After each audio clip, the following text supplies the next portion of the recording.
Michel de Notre-Dame, dit Nostradamus, est l'un des hommes qui fait parler encore de lui, et ce près de 500 ans après sa disparition en 1566. Des dizaines, des centaines, que dis-je, des milliers d'ouvrages ont tenté de déchiffrer ces célèbres quatrains.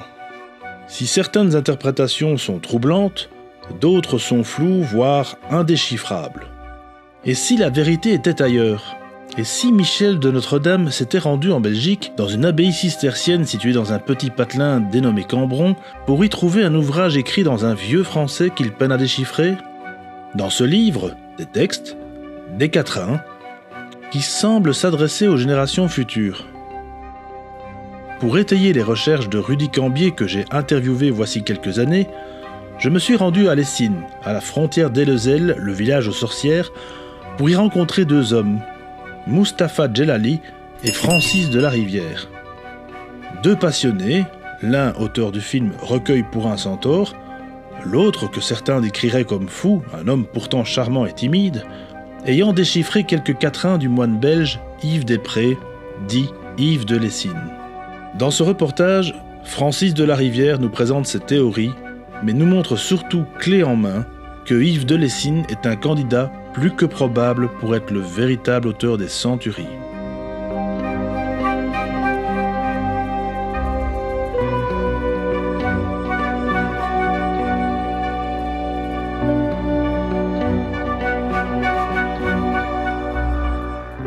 Je m'appelle Francis de la Rivière, je suis né à Bruxelles et j'ai un diplôme de régent en arts plastiques, c'est-à-dire l'enseignement du secondaire. Mais seulement je n'ai jamais donné cours, parce que presque pas, parce que je n'ai jamais aimé trop ça. Et donc j'ai plutôt opté pour une voie parallèle vers la peinture. Et j'ai trouvé un biologiste qui cherchait un illustrateur pour démarrer une collection, et on a créé la collection Biocosmos. Qui a duré longtemps et on a terminé avec 5 illustrateurs sur de la biologie intracellulaire. Après, j'ai travaillé à la Maison de la Culture de Woluwe-Saint-Pierre et là j'ai commencé à apprendre la mise en page. Et puis j'ai travaillé aux éditions Plantin où j'ai continué la mise en page en même temps que les illustrations. Et puis après un certain temps, comme les illustrations c'était quand même difficile pour en vivre, je me suis arrêté et je suis resté chez Plantin pendant assez longtemps. Après ça, j'ai ressenti le besoin d'arrêter aussi, mais petit à petit, parce que je faisais des prises de conscience. En fait, j'avais entamé une psychanalyse qui m'a tout à fait intéressé d'emblée et que je me suis intéressé à ce domaine-là et qui m'a transformé petit à petit.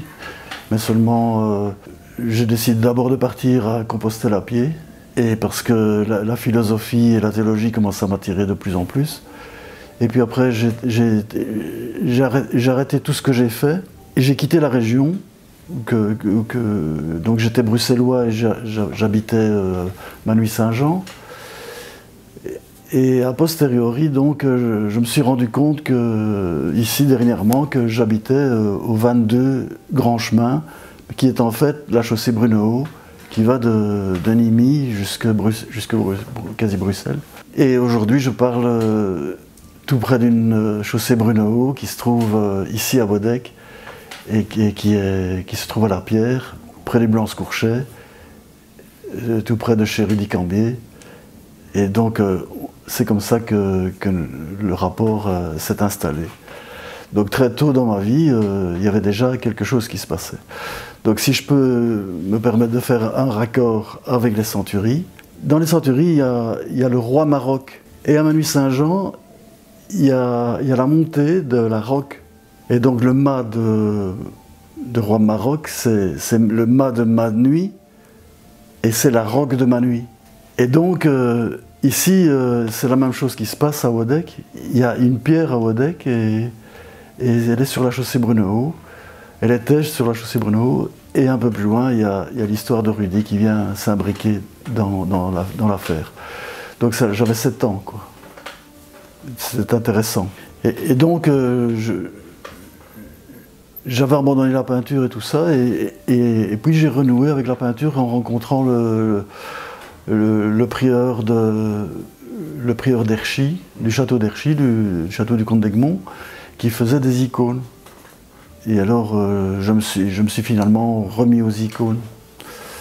Et à la peinture, par la même occasion, mais c'était beaucoup plus symbolique. Il y avait plus de sens pour moi que dans une peinture naturaliste qui n'en avait plus assez pour moi. J'avais besoin d'un contenu supplémentaire. Pour revenir à la période de chez Plantin, c'était une période où j'avais vécu très très mal. Et j'avais quitté tout le milieu que je connaissais ici à Manuy-Saint-Jean.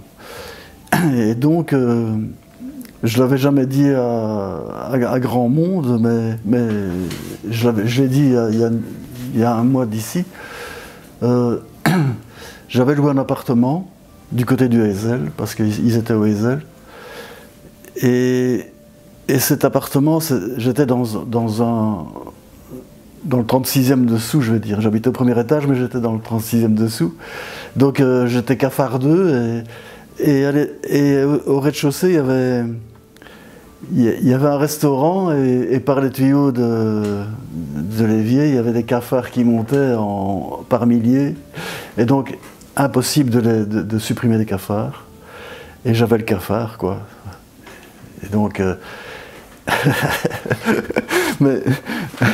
mais seulement, ce qui est encore plus intéressant, c'est que j'habitais au numéro 1, rue Van Haar, et c'était il y a 30 ans. Et donc, comme c'est pour parler du film que Mustapha a fait, le 1 rue Van Haar est devenu très très signifiant, avec les centuries aussi. Et ça aussi, ça m'avait pas fait tilt comme ça. Il y avait 35 ans de différence. Donc il y avait un fil conducteur, comme on l'a vu dans le film, quand on le verra, quoi, du fil de l'au-delà, de là, qui était déjà présent là. Je sais pas comment dire, mais il y avait comme un suivi dont j'étais totalement inconscient parce que je vivais autre chose. Finalement, des icônes, je suis passé au Pérou comme missionnaire. J'avais trouvé un petit document des serviteurs des pauvres du tiers-monde et qui m'a conduit au Pérou. J'ai appris l'espagnol à Tolède, j'ai fait 1 an de séminaire à Tolède. À ce moment-là, j'ai tenu 1 an seulement au séminaire parce que c'était très, très ardu. J'aimais beaucoup la philosophie, mais c'était un peu difficile pour moi au niveau pratique, je veux dire. Et donc, je me suis arrêté. J'ai dû me réinsérer ici. Plus question de retourner avec des pauvres. C'était un peu difficile de retourner au Pérou, rien que pour ça. Et alors, j'ai dû me réinsérer ici dans la vie communautaire belge. Et donc, ça a été un assez long cheminement, enfin, qui n'est pas forcément intéressant, sauf que j'avais acheté une maison à Beauf à un certain moment, qui est juste en face de Péry-Deiza, à Cambron-Casteau. Mais je ne connaissais rien de l'histoire de Rudy Cambier. Quand on a eu fini les travaux de cette maison-là, on a eu le problème qu'on ne se plaisait pas là, pour des raisons que je n'évoquerai pas, ça ne sert à rien. Et on a cherché à se reloger ailleurs. Et à ce moment-là, je travaillais comme indépendant dans le bâtiment, et j'avais été voir mes amis de Rochefort, mes amis moines cisterciens de Rochefort, comme ça je connaissais les cisterciens avant les centuries. Et Brigitte me téléphone, elle me dit: j'ai trouvé la maison idéale. Et c'est vrai qu'elle est très bien placée, c'était cette maison-ci, mais il fallait tout recommencer, tout refaire, refaire la toiture, tout ça, ce qu'on a fait pendant une quinzaine d'années. Donc quand je travaillais beaucoup, je n'ai pas exploré beaucoup la région, je ne connais pas grand-chose de la région finalement, sauf que en faisant un travail sur Léonard de Vinci, il y a une dame d'ici qui me dit mais tu devrais aussi voir, il y a une histoire des Templiers ici à Wadec, etc., etc. Et donc je tombe sur le texte que je prenais pour une fumisterie, évidemment, de Nostradamus, mais seulement quand je lis le livre de Rudy Cambier, tout à coup je comprends qu'il a raison, que les rimes picardes, etc., et toute son histoire tient le coup, et que tout à coup on a quelque chose de sérieux pour un texte qui en vaut la peine. Et donc je me suis mis à chercher aussi, mais au début de ma recherche, je copiais Rudy Cambier, et donc je trouvais ce que Rudy Cambier avait trouvé, et donc ça ne servait presque à rien de chercher. Donc j'ai abandonné un peu Rudy Cambier et je me suis mis à créer mon propre mode de recherche. C'est comme ça que j'ai créé 500 cahiers, que j'ai appelés cahiers d'Andeman, parce qu'on est sur l'Andeman ici, c'est-à-dire le domaine d'Inde de l'abbaye de Cornelie-Münster, qui se trouve à Aix-la-Chapelle. Donc vous avez la traduction d'Aix-la-Chapelle, c'est Aachen. Donc on voit déjà que les deux A commencent à revenir aussi. Et donc j'ai fait 500 cahiers qui sont en relation entre l'histoire et les centuries. J'ai fait des comparaisons sans arrêt. Et donc j'ai un matériel assez conséquent. Et puis après, j'ai continué la recherche et petit à petit, j'ai abouti à ce que vous voyez dans le film, c'est-à-dire une mise sous grillage, parce que le texte le dit, mais seulement dispersé dans toutes les 4000 vers des centuries. Et donc sans l'ordinateur, je n'aurais jamais trouvé ça. Mais j'ai cherché pendant 8 ans assez assidûment. Et on a abouti alors, parce que j'avais présenté mes icônes à une exposition sur la règle sacrée avec Chouki Derwish et Mustapha, à la réalisation grâce à Mustapha et à son investissement vraiment exceptionnel à ce film dont on parle aujourd'hui. Depuis la nuit des temps, l'homme s'est toujours heurté aux interrogations les plus graves. Il a, consciemment ou non, tenté d'y répondre et de les exprimer par toute forme de langage, l'art, l'écriture, la parole, souvent écartelés dans une dualité entre le rationnel et l'irrationnel, l'intellect et le ressenti. Mais il semble qu'il a toujours été hanté par une sensation d'oppression face à une bête, un geôlier, obstruant le passage vers la sortie du tunnel de l'ignorance. Et si le décryptage des textes permettait de libérer nos mots incarcérés derrière des barreaux? Êtes-vous prêt à jouer le jeu de l'immersion dans les profondeurs de votre inconscient? Êtes-vous prêt à jouer le jeu de l'emprisonnement dans le labyrinthe des centuries, afin de vous laisser guider par le monde des symboles? Êtes-vous prêt à retrouver une âme d'enfant, imprégnée d'une soif de comprendre? Donc, comme je disais tantôt, on est sur l'Andeman. Ce qui se passe aussi, c'est qu'il y a une ferme ici à Wadec qui s'appelle Cambron-Chaud et qui faisait partie du domaine de Cambron-Casteau. Et donc, on sait maintenant que Saint-Bernard avait pensé faire cette abbaye à la Bermerie, en France, mais qu'il a finalement choisi Cambron-Casteau pour faire une abbaye de cisterciens là-bas. Et Yves de Lessines était le 15e abbé de cette abbaye. Elle a été détruite, je pense, à la Révolution française. Et donc Yves de Lessines s'appelle Ivo de Lessinis. Ivo de Lessinis, il s'appelle également, il est de la famille de Quiévrin. Donc les centuries disent qui n'est à croire vin. Et on a le vin de Quiévrin, et donc les présentations dans les premiers textes des centuries de l'auteur, et c'est camouflé. Je pense qu'il connaissait la région, Et, et donc, je continue. Et donc, Yves de Lessines connaissait la région et il connaissait aussi, donc, comme j'en ai parlé tantôt, Manuy-Saint-Jean et Ouadec.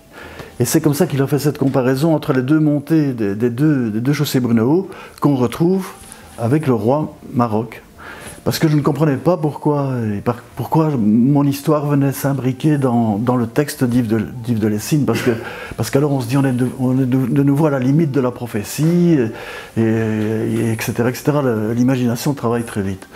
Et il y a 2 ou 3 événements comme ça qui sont quand même assez difficiles à expliquer. Et moi je l'ai expliqué de cette manière-là. Yves de Lessines, moi, comme je vous l'ai dit, je ne le connais pas plus autant que Rudy Cambier. Rudy Cambier connaît bien sa région et il est imbattable pour expliquer ça. Donc il suffit de les lire 1 ou 2 livres ou une partie du livre de Rudy Cambier pour être remis dans l'affaire. Mais ça nous ramène à la terre des débats ici aussi, qui est une terre de débat entre la Flandre et l'Empire germanique, et aussi avec la France, notamment avec Philippe le Bel, du côté de Tournai, etc., etc. Et donc aussi avec les Templiers qui étaient de Furnes et qui ont sans doute préparé la bataille des Éperons d'Or. On va voir plus tard, peut-être dans cette émission, que le Bel est dans Bellic, et en dessous il y a juste Belgique, etc., etc. Et il est dans le film d'ailleurs, une allusion est dans le film aussi. Et donc on est dans ce milieu ici linguistique, picard, flamand, et donc il y a des jeux de mots dans les centuries. Personnellement, ici je ne vois pas ce que je peux rajouter sur lui, sauf que c'est probablement lui qui est l'auteur des centuries. Sauf que je crois maintenant, on le verra plus tard, qu'il est peut-être l'aboutissement d'une lignée ancestrale d'auteurs et de camouflage qui pourrait remonter peut-être à l'Empire romain ou à des éléments guerriers qu'il faut camoufler, etc., etc. Parce que sa technique de camouflage, elle est élaborée d'une manière invraisemblable. Et donc il faut avoir une vue d'ensemble pour aller faire extraire les éléments. Et c'est un ensemble qui parle d'astronomie, de balistique, de faits historiques, de philosophie, de psychologie, de théologie, de perspective. Et c'est un texte exceptionnel. C'est assez difficile à expliquer. C'est vrai. Parce que ça réenglobe un mouvement d'ensemble à chaque fois. Et ça, c'est difficile. Parce que, par exemple, on pourrait partir de l'être, de l'essai, et donc de l'ontologie, etc. Et donc, les temps, là, c'est moderne, hein, c'est Sein und Zeit de Heidegger, hein. C'est la même problématique théologique. Hein. Et l'essai, ça renvoie à Maître Eckhart, etc., etc. Mais seulement, on va retrouver Maître Eckhart, par exemple, dans le Eyck de Hock ici, ou de Eyck, et donc, Maître Eckhart est contemporain de Yves de Lessines. Et donc, il représente toute la mystique rhénane. Et donc, c'est relié avec la mystique de Lescaut. Et la mystique belge, c'est relié au Béguine également. Parce que Maître Eckhart a été influencé par Marguerite Porrette, etc., etc. Et donc, tout ça est tout le temps lié. Mais seulement, tout est fragmenté. Comme je l'avais dit avant, tout a été fragmenté pour être dissocié, pour que ce soit camouflé. Donc moi, je m'appelle Mustapha Djellali. Donc je vous viens de France, hein, du Pas-de-Calais, dans le bassin minier, donc du côté de Lens. Je suis né plutôt à Libercourt, toujours dans la banlieue de Lens, fils d'immigrés algériens, Donc un parcours un petit peu différent de celui de Francis. Donc, mais néanmoins, j'ai pu hériter, on va dire, d'une richesse exceptionnelle, malgré le milieu assez, on va dire, modeste dans lequel j'ai grandi, puisque mon père était mineur de fonds. Alors cette richesse, qu'est-ce que c'est? C'est quelque chose de plutôt immatériel. Donc c'est plutôt le mariage de deux cultures. Donc la culture d'origine, donc culture orientale, donc c'est clair. Et la deuxième culture, la culture occidentale, de par mon enracinement ici, enfin en Europe, et plutôt en France plus précisément. En apparence, rien ne me destinait à me retrouver à travailler avec un Belge, Francis de la Rivière, intéressé par les centuries de Nostradamus. Mais mon parcours, visiblement, m'a petit à petit amené à le rencontrer. Donc moi, vu mon parcours, vu la situation dans laquelle j'avais évolué dans ma région, dans le Pas-de-Calais, donc c'est aux alentours de la ville d'Hénin-Beaumont. Hénin-Beaumont, c'est le fief du Front National, donc ça veut tout dire. Et quelque part, cette information-là dit qu'on a deux voies. La première voie, elle est sans issue, elle est vers le repli. Et la deuxième, elle est vers le dialogue, vers la communication et vers les échanges, et surtout vers les rencontres. Et je sais que la deuxième est beaucoup plus fructueuse que la première. Et donc, moi, ce que je constatais, c'est qu'il fallait que je fasse quelque chose dans un premier temps, que je participe, quoi. Et donc, quand j'étais jeune, je me suis plutôt orienté vers le travail social. Travail social, donc sortir les jeunes, de participer tout simplement à sortir les jeunes de ce petit marasme dans lequel on veut les diriger. Et donc je m'étais plutôt orienté vers des études, j'étais allé en DUT carrière sociale à l'IUT Angelier, à Lille. Et finalement, le social, ça a duré que 5 ans, mais j'ai retenu 3 éléments dans ces études-là qui m'ont servi à vie jusqu'à maintenant. Donc c'est ça qui a été intéressant, donc l'écriture. Donc j'ai aussi écrit un ouvrage qui s'appelle D'Orient et d'Occident, convergence vers la paix, qui raconte aussi d'ailleurs une partie de mon parcours, et du parcours aussi des immigrés, enfin des fils d'immigrés et de nos origines, et de la rencontre nécessaire avec l'Occident. J'ai appris dans cette IUT, on devait choisir des ateliers, parce qu'on était animateur, donc il fallait choisir des ateliers. Bon, comme j'étais mélomane, j'ai choisi la musique. Et comme j'étais intéressé par la sculpture depuis enfant, eh ben, je me suis orienté vers la sculpture. J'ai choisi la sculpture.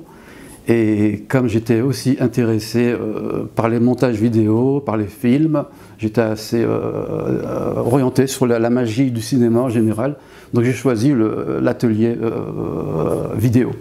Donc je me suis retrouvé à l'IUT Angelier avec des collègues qu'on découvrait, des étudiants, et on s'est mis à faire du montage vidéo, à filmer. En général, c'est une histoire vraiment abracadabrantesque qui ne veut rien dire du tout, mais c'était juste pour amuser la galerie, mais aussi pour apprendre la technique des vidéos. Donc j'ai continué d'être animateur pendant quelques temps.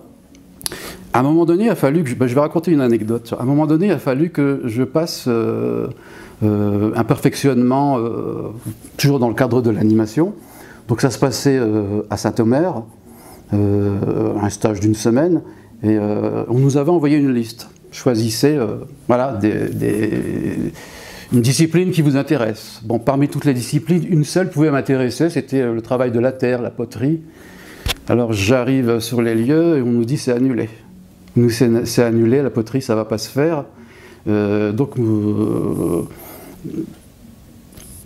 on t'a mis dans un autre, voilà, dans une autre discipline qui ressemble. Et là, on me dit, ben, il y avait aussi vidéo. J'ai dit, mais moi, j'étais pas au courant qu'il y avait vidéo. J'étais pas au courant. Et alors j'ai insisté en disant, mais je veux aller en vidéo, moi. Et on m'a dit, trop tard, la liste sont faites. Donc ils prennent la liste, ils regardent, ton nom est dedans. Ton nom est dans la liste atelier vidéo par hasard. C'était une erreur en fait. Et le formateur m'a dit, et je me souviendrai toujours de ce qu'il m'a dit, il m'a dit ça c'est un signe. Tu n'as pas fait ça, tu n'es pas là pour rien. Et c'était à Saint-Omer, si je ne me trompe pas, il n'y a pas la A qui passe par là. Si, hein, il y a la A, il y a le fil de la A, parce qu'on va parler du fil de la A dans le film que j'ai réalisé, quoi. Et donc, j'ai conservé ces 3 disciplines, grosso modo, quoi. J'ai beaucoup de centres d'intérêt, mais pour rester... J'ai conservé l'écriture, la sculpture et la réalisation de vidéos. Les vidéos, j'ai plutôt commencé à les réaliser à partir du moment où on est rentré dans l'ère d'Internet, parce que là, je parlais de ma jeunesse, j'avais pas encore d'ordi à la maison, il n'y avait pas encore d'Internet. À partir du moment où l'Internet est rentré à la maison, la maîtrise des logiciels et tout ça, donc là c'était autre chose. Et la magie qui fait que je me suis retrouvé, que je me retrouve ici aujourd'hui, quoi, c'est que j'ai un copain d'enfance qui s'appelle Chouki Derwish, qui est sculpteur.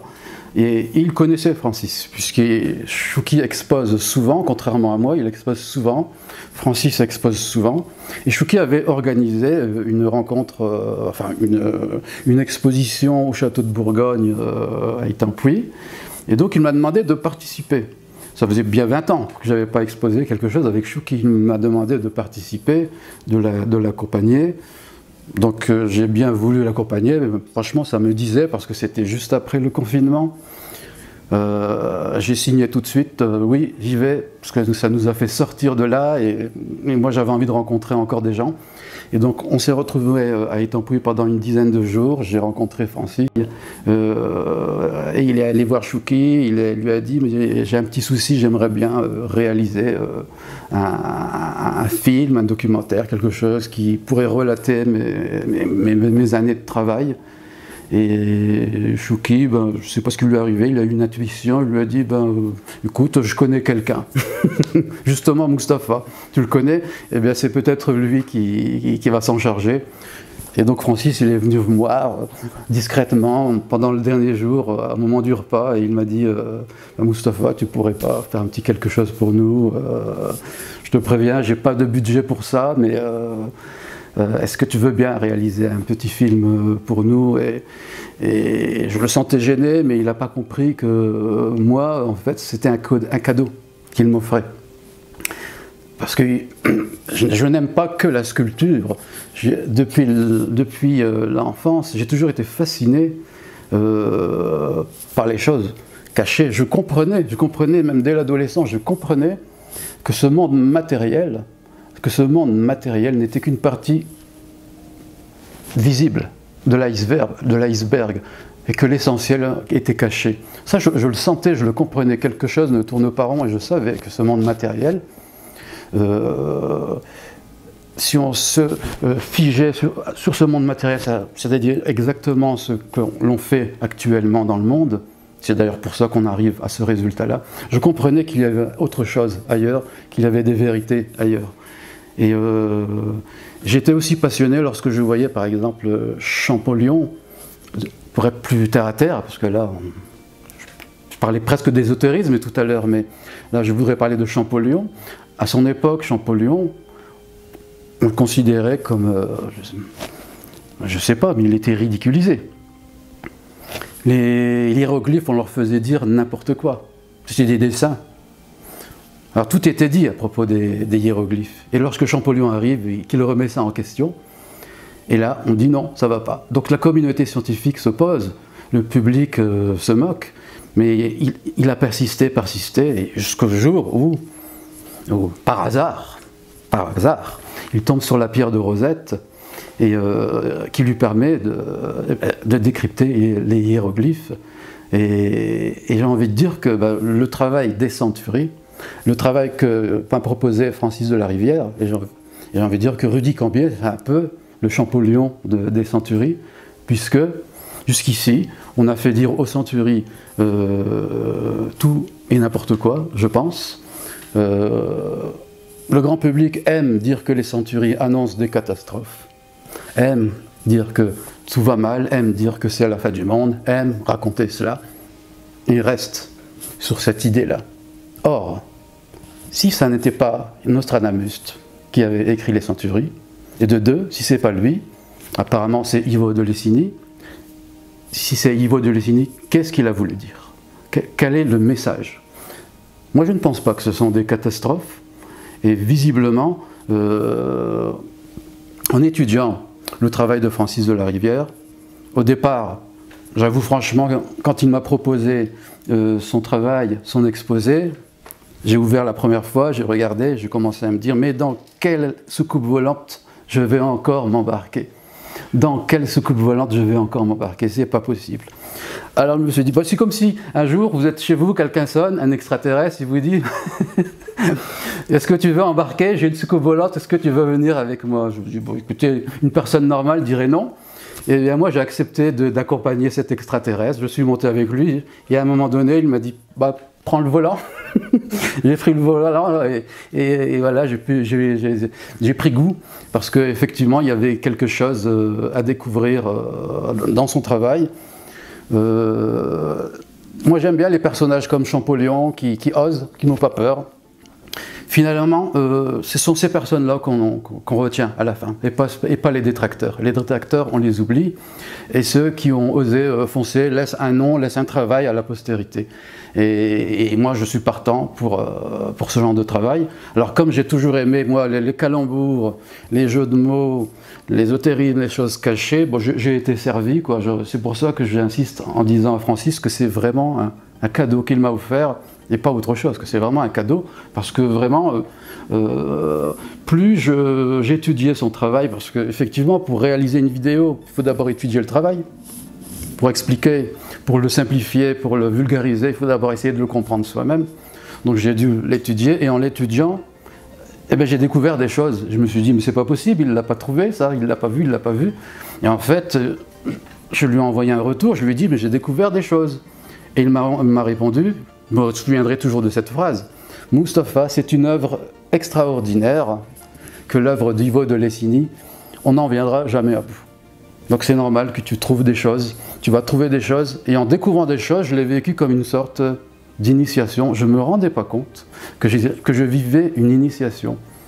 Je racontais, enfin on raconte l'histoire d'un minotaure et du gars qui est enfermé dans le labyrinthe, mais c'était moi qui étais enfermé dans le labyrinthe tout le temps que j'étais en train de réaliser le film, c'était moi qui étais enfermé dans le labyrinthe, et quand j'ai fini le film, c'était ouf, enfin la sortie. J'avais trouvé la sortie. Voilà pour l'instant.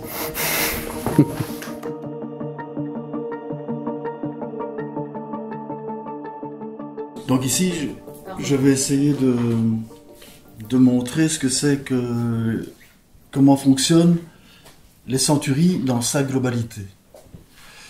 Et donc, on va se concentrer sur le premier quatrain, où je n'ai su écrire que ces 2 lignes. Il devrait y en avoir 4, mais c'est déjà bien suffisant que pour avoir un matériel très conséquent. Donc, les centuries apparaissent comme étant un long ruban de 4001 vers dans l'état où il est aujourd'hui. Et donc, si vous avez une table qui est large d'1 mètre, 4000 vers, ça va représenter 40 mètres de table. Donc, c'est une très longue table qui est ici, qui continue là-bas. Et donc, ça fait quelque chose de très, très conséquent. Il y a des interactions entre tous les éléments des centuries et des effets redondants de sortie en îlot, je vais appeler ça comme ça. Et donc, c'est un travail qui est de 1300, puisque Yves de Lessigny vivait à cette époque de 1300. Ça ressemble un peu à la tapisserie de Bayeux. Et il y a une amie du groupe d'Yves de Lessigny qui est archéologue et qui a écrit ce livre. Et donc, elle a écrit ce livre sur la tapisserie de Bayeux. Et on voit il y a des similitudes qu'on peut trouver. Mais seulement, je ne vais pas en parler maintenant. Mais je vais quand même le montrer pour avoir une idée de cette bande de cette bande qui va s'allonger comme ça tout du long et qui raconte en quelque sorte une même histoire, mais ici qui est plutôt d'ordre philosophico-théologique.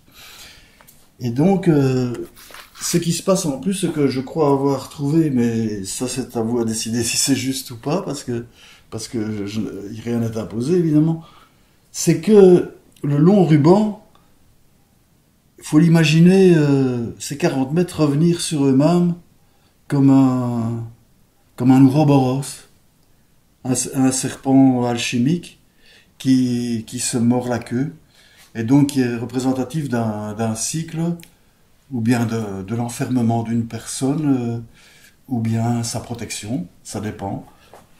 Donc je pense qu'Yves de Lessines l'a conçu de cette manière-là.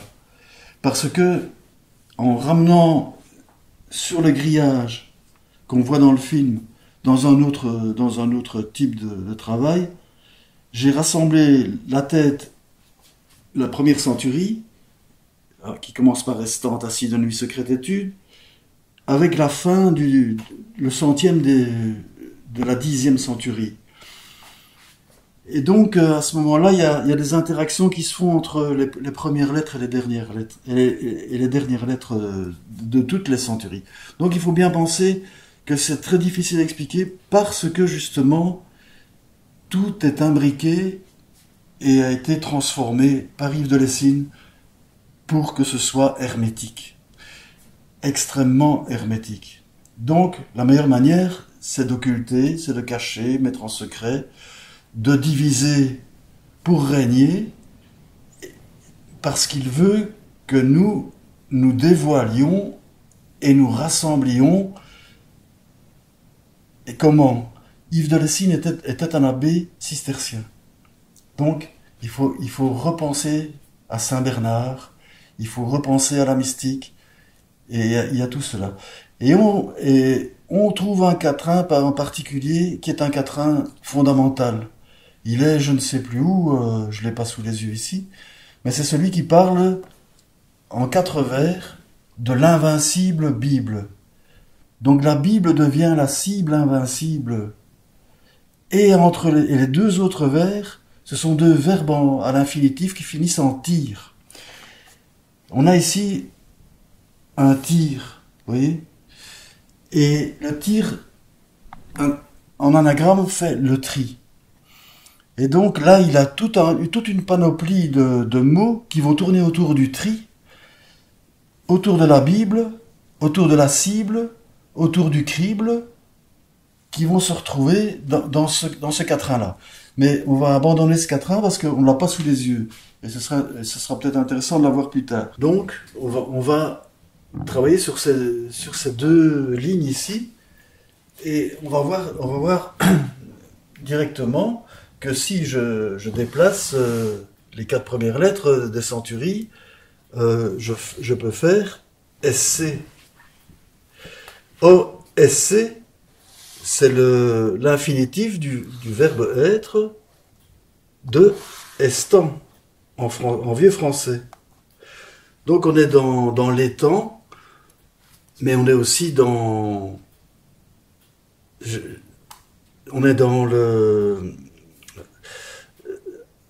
le lac aussi, parce que l'étang se prononce étang, et quand on a le lac, il y a beaucoup de lacs dans toutes les centuries qui forment des circuits, et on est dans les lacets comme chez les Celtes, qui forment des dessins géométriques.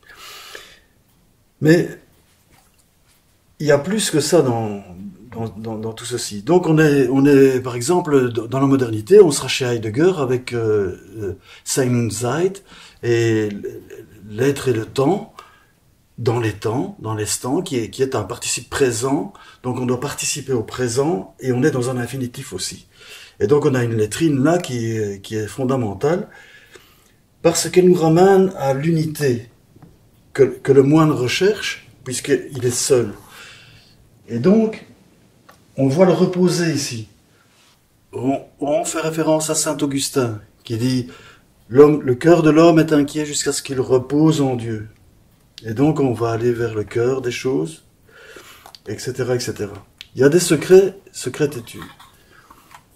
Assis, ben, on pense à Assise et on pense à Saint François d'Assise. Donc j'ai écrit un cahier, qui est le 4e cahier, je crois, qui s'appelle Les Chemins franciscains. Et donc je fais, à chaque cahier, je fais des rapports avec soit la vie de Saint François ou des relations que j'ai trouvées dans certains textes. Et donc je fais la comparaison chaque fois avec les centuries, avec le mode recherche, parce que j'ai mis toutes les centuries ensemble, et je les ai regroupées, comme Dieu rassemble ses enfants dispersés, comme une poule rassemble ses poussins sous son aile, parce que ça exprime la tendresse de Dieu dans un psaume, je crois qu'il dit ça. Alors, il y a des éléments de surimpression. Sous secrète étude, on voit qu'ici, il y a nuit qui est devant. Il faut l'employer, sinon ça marche pas. Je sors le T, je sors le E, je sors le C. Attendez, non, je sors le E ici, je sors le T, je sors le E, je sors le T, je sors le E. Et vous avez le T et tête qui apparaît. Ah, qu'est-ce que c'est que le T et tête? Ça, c'est une grosse question. Tout le monde ne sait pas ce que c'est, mais le T et tête avec le H va donner un des écrits de Socrate. Mais ça paraît un peu bizarre. Socrate, c'est un peu tiré par les cheveux, tout ça, c'est vrai. Mais seulement dans le 3e ici, il parle de la République. Et alors cette République, ce n'est plus une République normale, c'est un autre travail de Socrate. Et puis plus loin dans les centuries, on va trouver plusieurs fois d'autres titres de Socrate. Par exemple les lois, ou alors, je ne sais pas, Palphédon, je reviens pas sur le soit. Et donc, c'est un quatrain qui a été extrêmement bien étudié, peut-être plus que tous les autres. Je peux remettre tout en place. Secrète étude, je me trompe ici, mais ça fait rien. Soit. Autre chose, par exemple. Il y a le sel. Ça, c'est de l'alchimie. Hein. Donc, il y a les reins.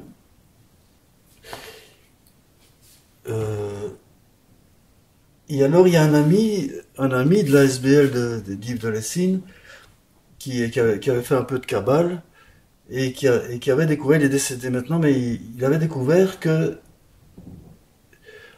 il savait aussi qu'en cabale, il y a toujours un code numérique dans le début d'un travail. Et il avait trouvé que l'As, c'était le 1, que le 6, c'était le 6, que le 2, c'était le 2, et que le 8, c'était le 8, en fait. Parce que le C, peut-être qu'il n'est pas d'époque. Et donc on a un groupe, 1, 6, 2, 8. On va retrouver ce de nuit plus tard dans l'interview. Mais alors moi j'ai réfléchi sur ce 1, 2, 6, 8, et alors j'ai rajouté le 0 pour arriver à 10, comme les 10 centuries. Et donc, ça provoque le fait d'aller chercher ce qui manque. Et donc le 1, 2 appelait le 3, le 4, le 5, le 6 était dans ce groupe, le premier groupe, le 7 dans l'autre groupe, le 8 dans le premier groupe, et le 9 dans le deuxième groupe. Et donc ici on a deux groupes. Le premier, c'est tous des pairs, sauf le 1. Et le deuxième groupe, ce sont tous des impairs, sauf le 4. Ça veut donc dire qu'il y a une asymétrie voulue entre deux groupes de quatrains. C'est-à-dire qu'on peut avoir la centurie 3, 45e, et on est dans ce que j'ai appelé les purs enfants du groupe 2. On peut par exemple être dans la 7e et être à 34. On est toujours dans le groupe 2. On peut prendre la première centurie avec le 86 et on est toujours dans le premier groupe. On peut prendre la première centurie et être dans la 28 dans le 88 et on est toujours dans le groupe 1. Mais si on fait 3 et 62 par exemple, à ce moment-là, on a un mixte. Et donc on a un troisième groupe de mixte probablement, mais seulement ce sont des suppositions, mais seulement qui paraissent assez évidentes quand on voit la manière dont procède Yves de Lessine pour séparer les choses. Par exemple, quand on parle des pairs et des impairs, et qu'on va voir dans le Phédon de Socrate justement, il parle à ce moment-là de ce qui est périssable et de ce qui est impérissable. Et en français, ça marche très bien parce qu'il parle des nombres pairs et des nombres impairs. Et donc, il dit à c'est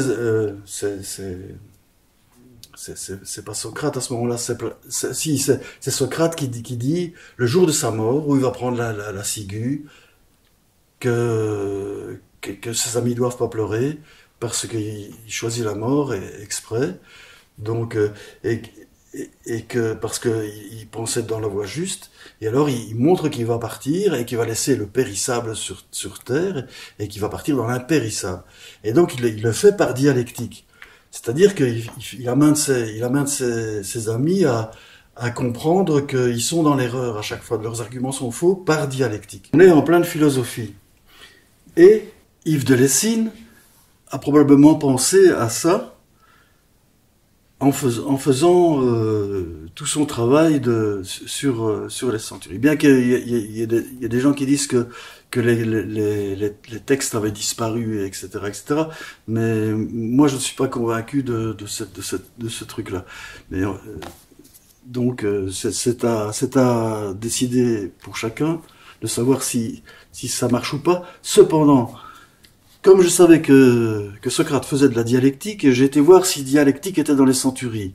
Comme j'ai un programme de recherche qui voit directement tous les quatrains, qu'ils soient ordonnés ou désordonnés, parce qu'il y en a une partie qui est désordonnée, je vais voir, et je me souviens, parce que j'étais passé devant, je me souviens aussi qu'il y a un quatrain qui dit dial, quirinal, vulcanal, et ce dial se termine par un point. Et en fait, c'est très difficile de voir une cohérence dans ce quatrain-là. Sauf si on se souvient d'un autre quatrain qui parle de équi-ectique. Alors, il faut bien voir ce que c'est qu'ectique. C'est une maladie, ou quelque chose comme ça, c'est quelque chose de pas courant.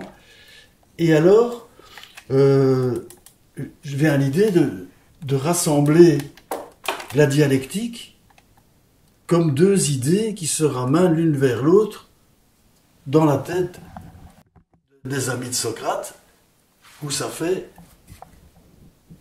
une jonction de rassemblement et qui donne la solution dialectique. Donc il fait vraiment de la dialectique avec le mot dialectique. Vous voyez, ça c'est typique de Yves de Lessine, c'est d'une grande finesse. Le H est là. Là, il manque un H. Eh bien, vous prenez le H d'ectique et vous le mettez dans le secret qui fait le tête-tête et vous avez le tête-tête complet.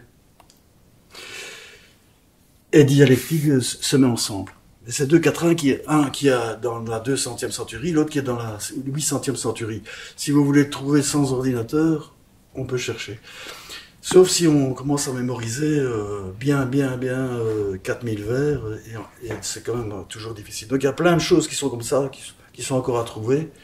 Mais là, c'est flagrant que du coup,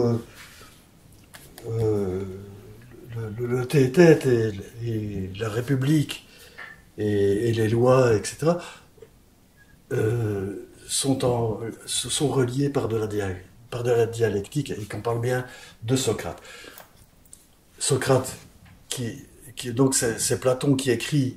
Socrate a toujours parlé, il n'a jamais laissé d'écrit. Platon a laissé des écrits. Et les écrits de Platon,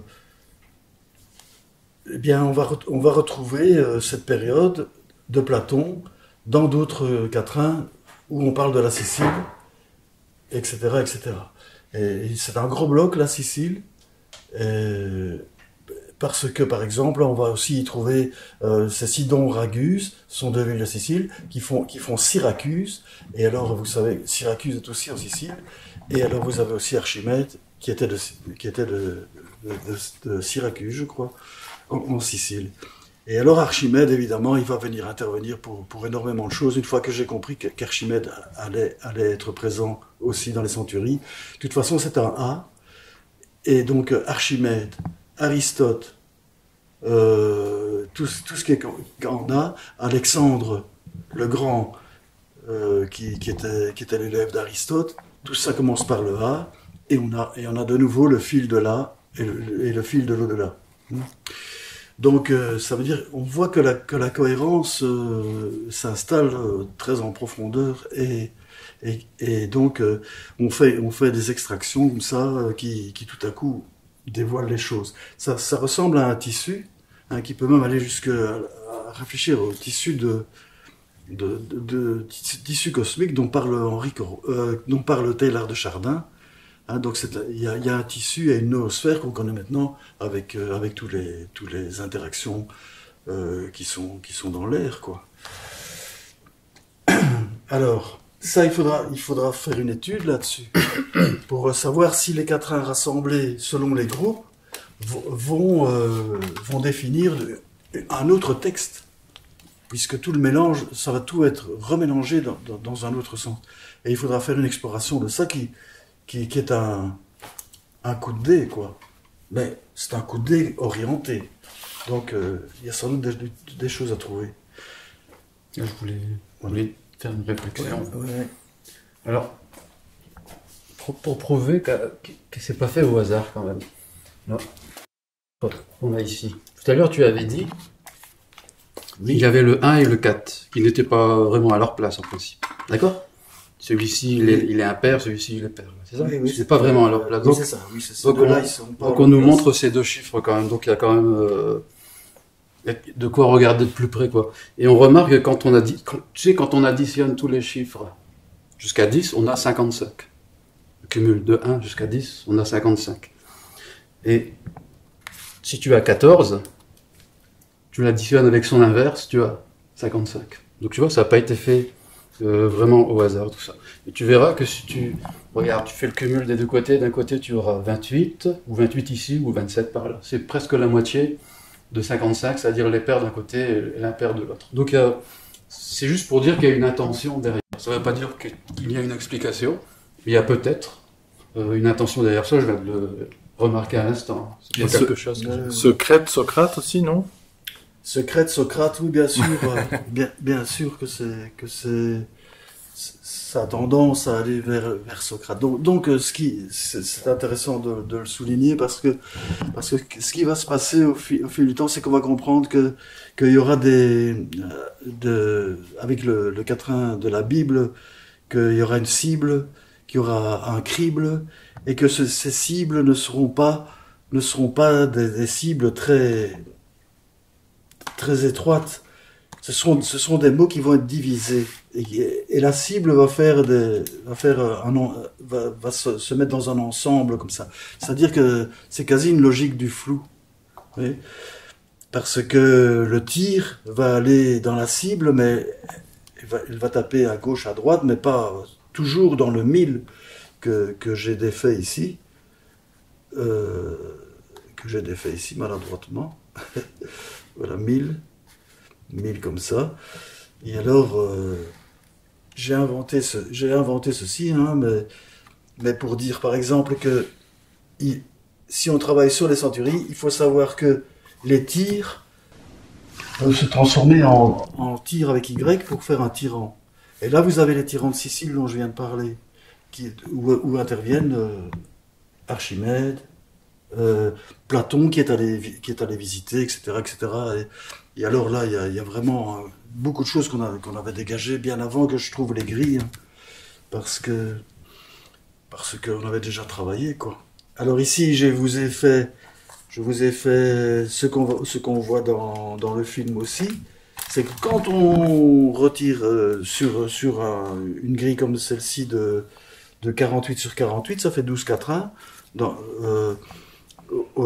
et qu'on extrait seulement les hauts, qui sont dispersés ici comme le haut, et qu'on les met en rouge par exemple. Si on applique, j'anticipe peut-être un peu, mais enfin, si on applique la méthode d'exhaustion d'Archimède, avec laquelle il a trouvé la formule de la sphère, dont il était très fier, il l'a mis sur sa tombe. Il a fait mettre sur sa tombe, c'est pas lui qui l'a mis. Et on divise à ce moment-là les surfaces et on peut plus facilement trouver les constellations. Oui. Donc, ici, on avait trouvé, dans un autre quatrain, bien sûr, je ne sais plus lequel, c'est dans la 6, je crois, que ça formait la petite ours, et toi, tu avais complété en disant que moi, j'avais été jusqu'à le C comme étant le haut de Claude. Alors, Yves de Lessines introduit des confusions. Quel Claude? Est-ce que c'est Claude l'empereur? Est-ce que c'est Claude Ptolémée? Ou est-ce que ce sont les deux? Probablement ce sont les deux. Et s'il y a trois possibilités, c'est probablement les trois possibilités. Et chaque fois, il va vous faire éclater la tête en ne sachant pas qui c'est. Mais une fois que vous avez l'évidence que c'est l'ours, parce que les hauts, il y a ours ici quelque part qui est mis en anagramme vertical ou horizontal ou en groupe, vous avez à ce moment-là la preuve que si le dernier haut c'est la petite ours, c'est l'étoile polaire, c'est Polaris, c'est sûr que c'est Claude Ptolémée qui était du 1er siècle après Jésus-Christ, je crois, au 2e siècle, et qui était astronome et mathématicien. Et donc là, on est dans les mathématiques. C'est-à-dire que, du coup, quand vous avez dégagé qu'il y a des aspects mathématiques, par exemple, toi, tu as vu que Perse, c'était l'œil qui n'avait pas la même couleur. Ça peut être... moi, j'ai beaucoup cherché dans un quatrain qui s'appelait les quatrains persans, parce que je voyais Perse arriver à gauche, à droite, et je travaillais sur des trucs sur la Perse. Mais après, j'ai compris que c'était la perspective aussi. C'était le début de la perspective. Et donc ça, j'anticipe aussi, parce qu'on va le voir plus tard, qu'effectivement la perspective va être intéressée par ça aussi. Donc ici on a tout ce... Peut-être qu'il a travaillé sur une table comme ceci, qui est très pratique, hein, avec des quadrillages, et alors il a fait son travail comme ça. Donc si on a le film en tête, on peut aussi déterminer comment il l'a fait. Il a d'abord utilisé des perspectives déjà toutes faites, et c'est après seulement qu'il est venu mettre son grillage, qu'il a retiré les éléments nécessaires pour qu'on puisse retrouver la perspective, et c'est après qu'il a forgé son texte. Oui. Et non seulement il a forgé un texte de fond peut-être, mais alors en plus il a tout mélangé, à chaque fois de toutes les manières possibles et imaginables, c'est-à-dire qu'il a mis ses numéros ici, il a fragmenté en quatrains, etc., etc., etc. Et donc quand on explore pendant longtemps les centuries, on se rend compte, que ça fait comme une caisse de résonance. C'est pour ça que j'ai mis la guitare ici, parce que ça résonne. Et pourquoi ça résonne? Parce que, par exemple, il y a un quatrain qui dit carcasse point, mais ça ne veut rien dire en soi. Mais c'est parce qu'on trouve ailleurs le son qui va faire carcassonne. Et effectivement, je crois qu'il y a une chanson qui parle de la carcasse qui est vraiment très négative, puisque c'est morbide. Il va laisser ça comme ça, mais c'est pour dire que ça va sonner autrement quand on va comprendre ce qu'il a voulu dire positivement. Et ça va faire une caisse de résonance qui va résonner tout au long des quatrains. Mais ça, quand on entend ça, c'est assez magique. Mais quand on voit alors la correspondance entre les barrettes ici, on voit que les quatrains, s'ils avaient été séparés, eh bien, ils n'auraient pas la même harmonie. Mais ici, les quatrains sont mis l'un contre l'autre, et ça donne un peu l'image de ce texte continu, mais avec des effets de résonance. Par exemple, toi, tu vas fort insister, c'était bien, sur le H, qui est la lettre 8 dans l'alphabet. La lettre 8, c'est la lettre qui sort du 7 de la semaine et qui commence un nouveau cycle. Et on passe au 8, donc le H est très important. Et il l'a fait remarquer. Et Henri Corbin, qui est un spécialiste de l'islam iranien, qui a travaillé à Téhéran, a écrit des choses sur le 8e climat qui se trouve dans les textes des philosophes de l'islam iranien. Mais seulement, j'ai utilisé des grilles de 48 parce qu'il y a un quatrain qui dit par 48 degrés climatériques. Donc, dans ce quatrain, une fois qu'on a compris que c'est une grille, Barberousse devient rousse parce qu'il est roussi il est rousti en broche dans un quatrain. Il est rousti en broche, ça veut dire qu'on va parler d'un grill qui cuit. Et notamment, comme Saint-Laurent qui a été grillé sur le grill. Et donc on revient aussi dans le religieux en même temps que tout cet ensemble. Donc le 8e climat de ces 48 degrés climatériques, c'est 6 fois 8, donc le 8 revient. Ça veut dire qu'on passe à l'octave. Et donc si on a un son, non, j'ai beaucoup de mal à faire des démonstrations. Le son va transporter le do à son octave, le do suivant. Mais il n'y aura rien de changé. Quand on veut passer d'une religion à l'autre, on veut changer les choses et on se casse la figure. Henri Corbin a bien compris que quand on passait à l'octave, et il a proposé par exemple que Fatima et Marie soient deux octaves d'une même chose, et c'est très intéressant de penser les choses comme ça. Parce que l'harmonie est garantie entre les religions. Et les conflits, ce sont des fausses notes. Donc l'octave, il a insisté sur ce H qui conduit à l'octave. Et donc on sait très bien que tous les chiffres, une fois qu'ils passent dans le domaine du sacré, prennent une autre ampleur, etc. etc. Donc, qu'est-ce qui s'est passé aussi, comme on est sur un terrain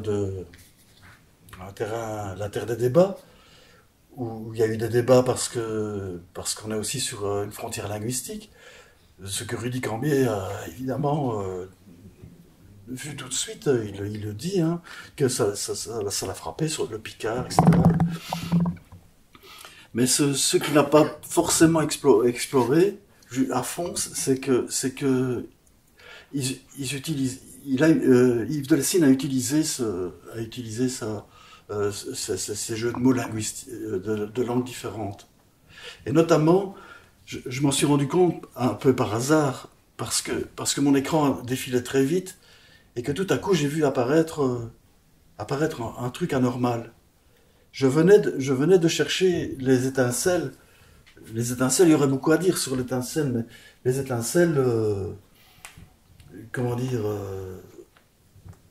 des étoiles, etc. Et je passe et je vois le Book of Sparks. Mais je savais aussi qu'il y avait un quatrain qui disait les parcs. Et je vois Book of Sparks, alors que j'attendais un truc en français. Et alors je vais voir à Sparks. Moi je dois dire, je ne savais pas que ça voulait dire étincelle. Et puis je vais rechercher le quatrain, où il y a les parcs, parce que les parcs, le S ça fait Sparks, hein, comme le T-tête fait, et le secret devient T-tête. Et juste au-dessus, eh bien, il y avait les scintilles. Et donc, il parlait du Book of Sparks, qui en français était traduit Le Livre d'étincelles, qui était un livre best-seller dans les bibliothèques de toute l'Europe, qui a été traduit dans toutes les langues européennes, et qui était en manuscrit dans les bibliothèques de toute l'Europe. Et donc, après j'ai été le chercher, ce livre. Donc c'est un livre qui parle des vertus. Et chaque étincelle, chaque petite étincelle est une vertu. Et donc c'est un apprentissage des vertus. Donc ça va pas intéresser peut-être énormément de gens, mais peut-être quand même que ça va en intéresser beaucoup aussi.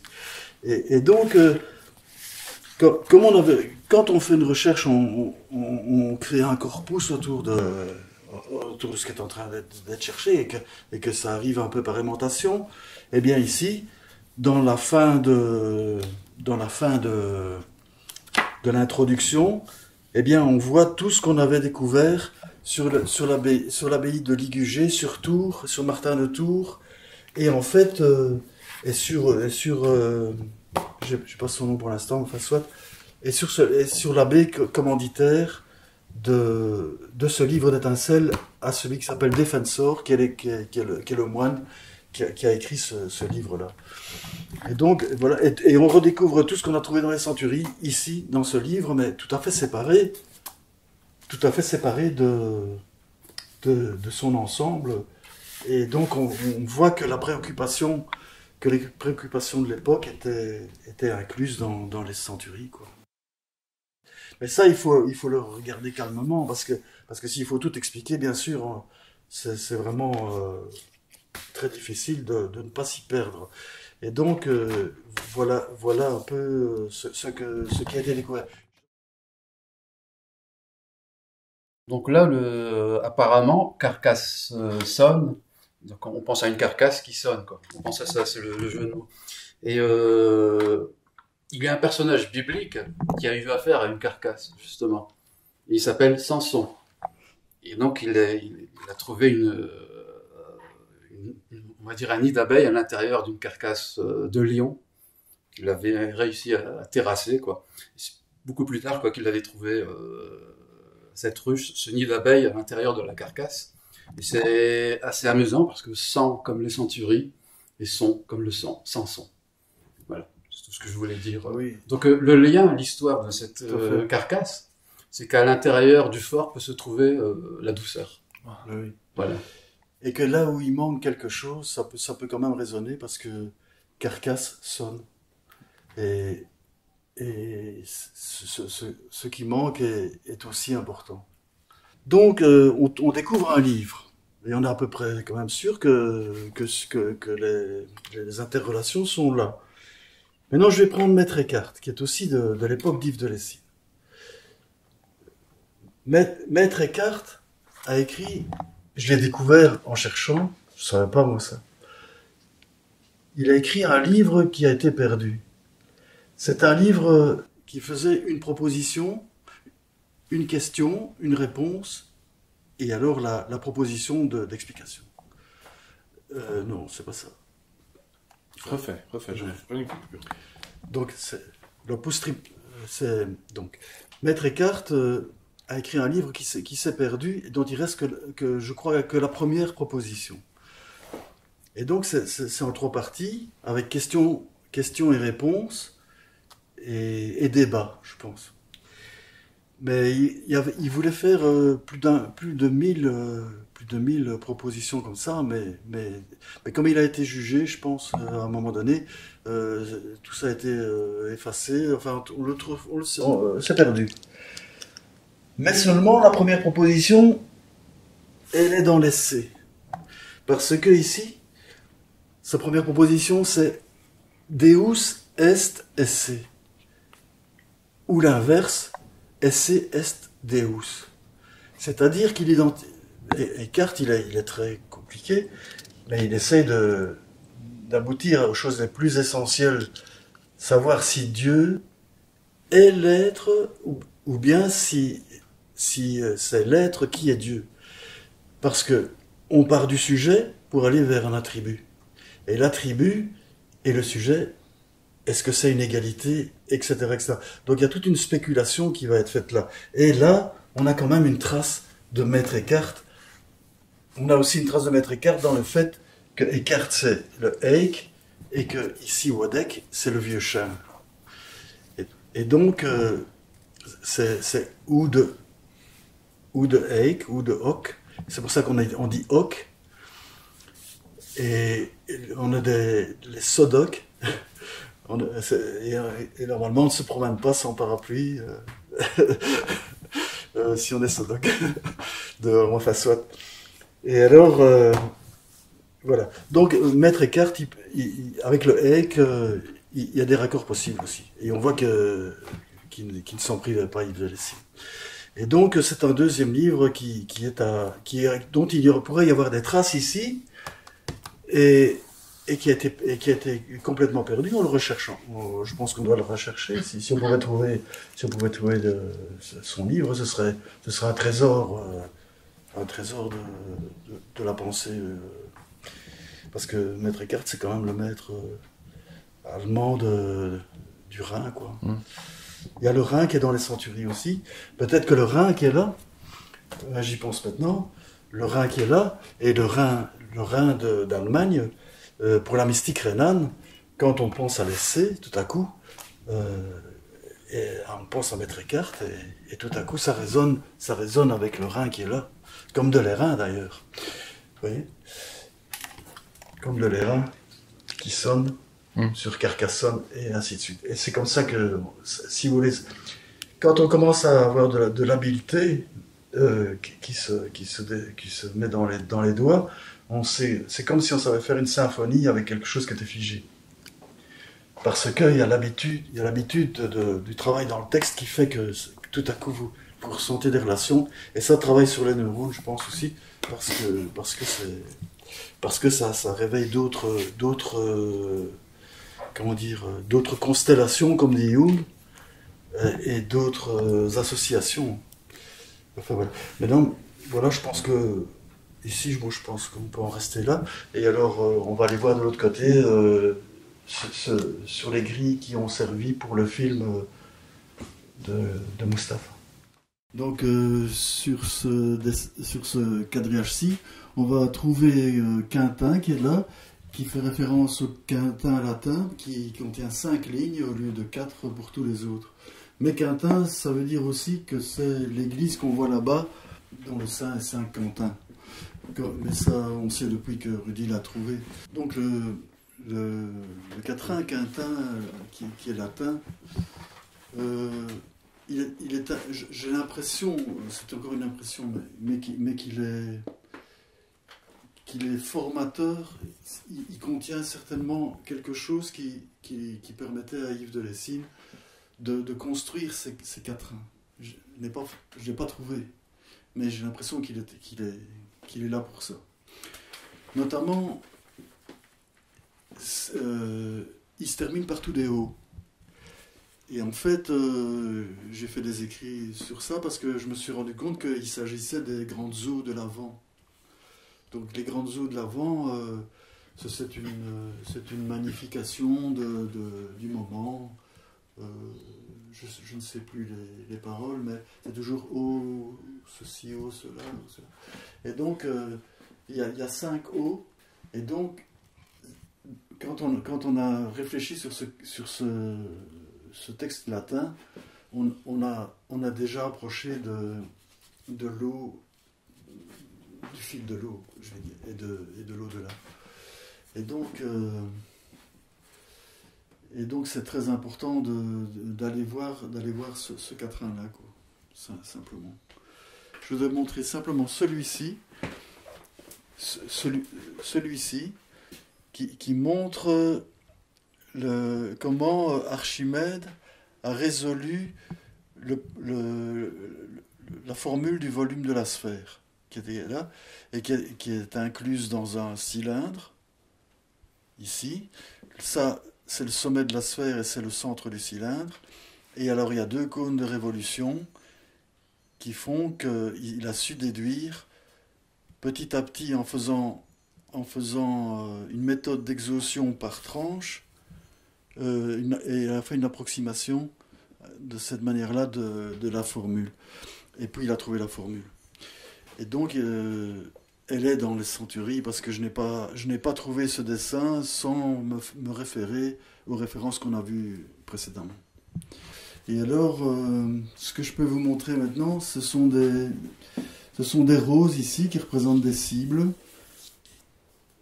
Une rose ici, un mille qui est là, un seron qui est un futur de la troisième personne du pluriel qui est fort utilisé et qui a un lieu en erreur pour ce qui était de l'ordre de la prophétie, mais seulement c'était très pratique d'avoir le euron, parce qu'il ne restait plus que le S à trouver, pour refaire des roses un peu partout aussi. Donc il s'assurait déjà d'avoir des effets de cible un peu partout.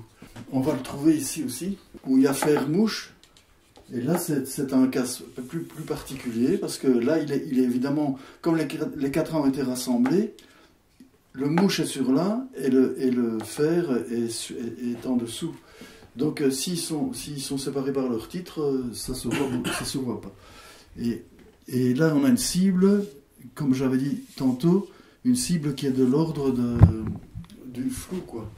Et donc, il évite la précision qui est trop facile. Et donc, il va faire des tas d'embûches de ce genre. Ici, il y a un militaire que je ne l'ai pas noté parce qu'on n'est pas obligé de toujours les chercher, mais ici, il y a un mille de militaires qui va faire un mille aussi. Alors, ce que Rudy Cambier avait aussi découvert, c'est que c'est les fonds Besson, j'en ai parlé aussi tantôt, c'est-à-dire que le Besson, ce sont des jumeaux, et le Vopisque qui arrive aussi, c'est l'aîné ou le cadet, je ne sais plus. Et donc, on a tous des sons Besson, à faire taire, etc., pendus, tendus, et l'attendu est ici, un des attendus est là. Ici, par exemple, il y a un secours et il y a l'ours qui est là. Et chaque fois, on va le retrouver ici aussi, notamment l'ours dans celui-ci, puisque ce quadrillage-là, c'est celui que Mustapha a utilisé pour faire le film, uniquement celui-là. Donc vous imaginez le matériel qui reste à explorer. Bien qu'il y ait, malgré les redondances, mais il y a encore énormément à trouver. Il y a un autre Besson qui est là. Ce sont les majuscules. Rassemblés comme ça, ici vous trouvez dans le 4-3 à la 3e ligne, l'Espagne, donc c'est l'Espagne. Et ici vous avez dans le 4-5, vous avez l'Espagne aussi. Et donc les deux E, ce sont deux Bessons qu'il faut rassembler pour qu'on fasse une ligne qui aille à l'infini. La première ligne, elle va toute seule. Là. Ici, c'est encombré parce que c'est déjà une étape avancée du travail. Et ici, par exemple, on a les princes. Ah oui, le prince. Donc le prince, le roi, etc. Tout ça, ce sont des choses qui reviennent assez souvent. La reine. Donc le prince Ulpian, j'en ai pas parlé ici, mais le prince Ulpian, il est dans le film aussi. C'est l'anagramme de principal. Hein. C'est-à-dire qu'il nous rappelle chaque fois comment on rappelle aux moines et que les prières des petites heures et tout ça font, c'est de rappeler que la présence divine. Et donc, cette redondance aussi a cet aspect symbolique. Ici, on a un prince et 4 quatrains plus bas, on en a un autre ici. On a un P, on trace une ligne. On arrive au croisement des deux lignes, et là vous êtes au point de fuite sur la ligne d'horizon. Normalement la ligne d'horizon est horizontale, évidemment, et moi j'avais tracé une ligne horizontale, mais je me suis rendu compte après que tous les points qui sont comme ça, qui font la même chose à partir d'autres lettres dans ce sens-là, je ne les ai pas tracées de n'importe quelle manière, elles allaient un peu plus haut. Mais je me suis rendu compte dans d'autres grillages que la ligne de terre pouvait être comme ça ou comme ça. Et à la limite, je me demandais même si c'était pas que ça pourrait être un effet de tangage pour les bateaux qui cherchent qui cherche la ligne de terre sur un horizon, mais le bateau bouge. Et alors ils ont la ligne de terre comme ça. Donc ça c'est à réfléchir à ça aussi, par exemple, quand on tombe sur ce cas-là, qui est une différence. Mais seulement, il y a plusieurs lignes. Je vois ici que j'avais écrit PP', donc c'est le par mort la France qui va rejoindre un P que j'avais trouvé pendant que je traçais. Ici je ne le trouve pas. Mais... ah non, c'est sur cette ligne-là. Ici je vois un CC qui va dans l'autre sens. Ici il y a le C de celtique. Donc le C de celtique, ça nous tant qu'on est sur le C de celtique, ça nous renvoie à tout ce qui est celte. Et de tout ce qui est celte, il y a aussi une énorme quantité de choses qui sont intéressantes. Parce que quand on va vers la Somme, qu'on va voir là, elle s'appelle la Samara en celte. Et Amiens, qui est sur le fil de là, c'est la Samar-Aubriva, la défenseuse, la cité défenseuse de la Somme, contre les invasions. Samar-Aubriva. Et donc ici on voit que la Somme qui était ici, eh bien, il faut la lire en celtique. Et ça, c'est ce que Rudy il avait déjà compris. Et donc, il va se passer avec les Celtes des effets géographiques qui vont faire que la Samarie et Samar-Aubriva est peut-être d'origine celte. Exactement comme saint Paul parle aux Galates et le Galles de Galilée. Ce sont des endroits qui étaient d'ordre celtique. Alors j'ai été voir, pour voir si c'était plausible. Les Celtes, ce sont des peuplades qui avançaient par petits groupes et qui s'installaient à un certain endroit, mais ils étaient assez isolés dans ces cas-là. Et donc c'est possible que les Galates, en Turquie, soient d'origine celte et que la Samarie et la Galilée soient de même origine. Galles, ça vient du romain. Hein, Rudy disait que donc, les Celtes, c'est gaulois en romain. Donc, c'est le double A de la A, c'est la même chose. Il faut essayer de réimaginer peut-être tous les A comme Isaac, tout ce qui est de l'ordre, ou bien Aachen, Aix-la-Chapelle, etc. Et il faut réimaginer peut-être des groupes anciens qui étaient là sur place et qui auraient pu être d'ordre celtique. Hein. Et donc, et aussi le comportement de Jésus quand il passe de Samarie dans la Judée où il est mis en danger, parce que c'est pas la même culture.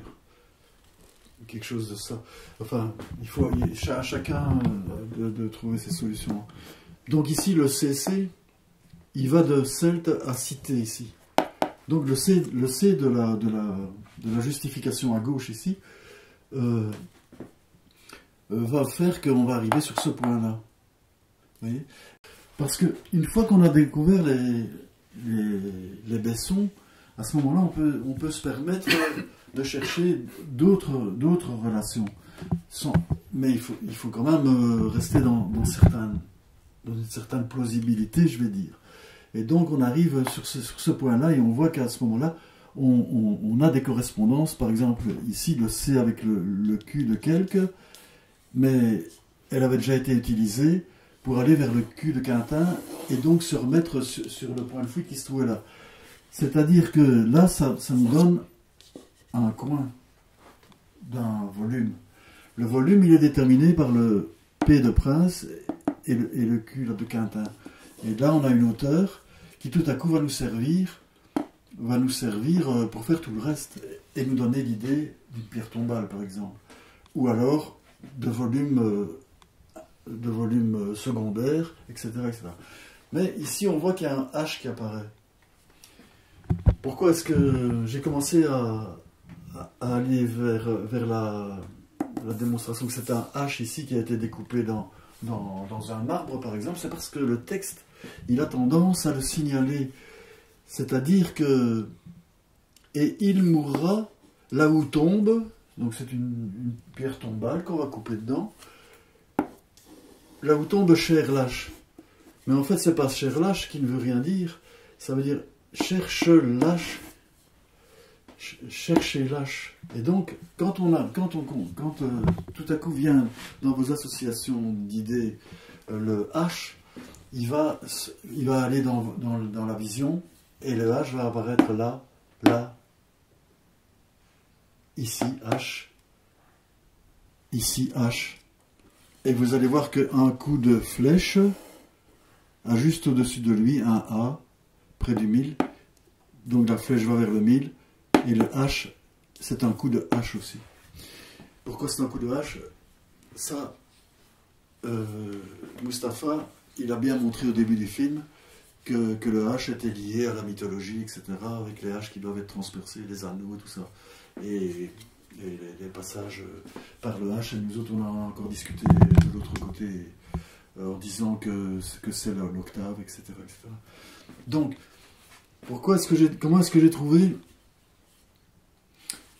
de mettre le texte en grillage? Parce qu'il y a des chasses, où se trouve une hache aussi. Mais il y a des chasses. Et donc ce terme-là, dans un autre quatrain qu'ici, il est associé à casse. Et donc ça m'a fait tilt, parce que la casse et la chasse, ce sont des termes de typographie. Et donc j'ai été voir si évidemment la typographie, pour nous, elle commence avec Gutenberg. Mais quand on va en Chine, ça commence au 9e siècle, et on sait qu'il y a des millions d'exemplaires qui ont été imprimés à partir de caractères séparés. Mais ils étaient frottés plutôt que pressés. Et donc quand on voit la presse, ça fait référence à des presses peut-être qui existaient déjà de manière sommaire.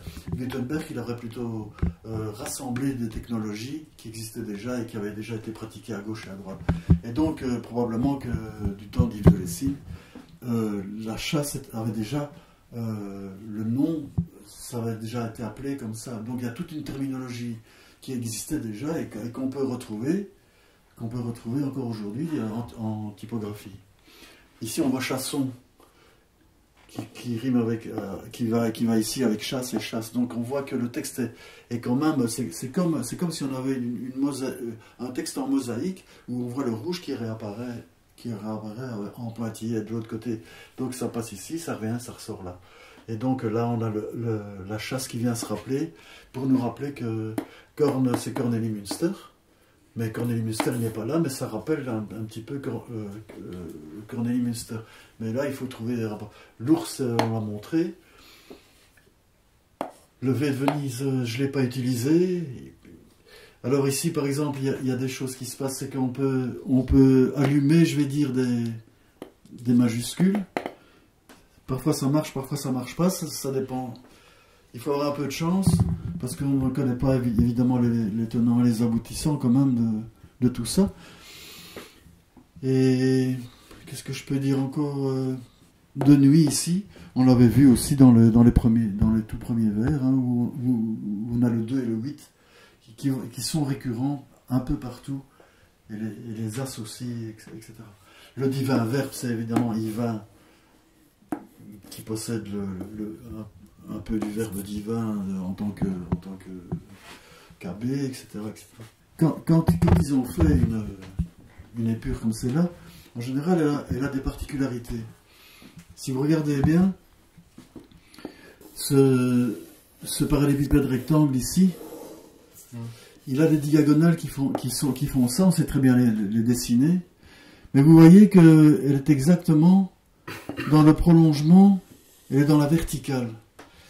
Et donc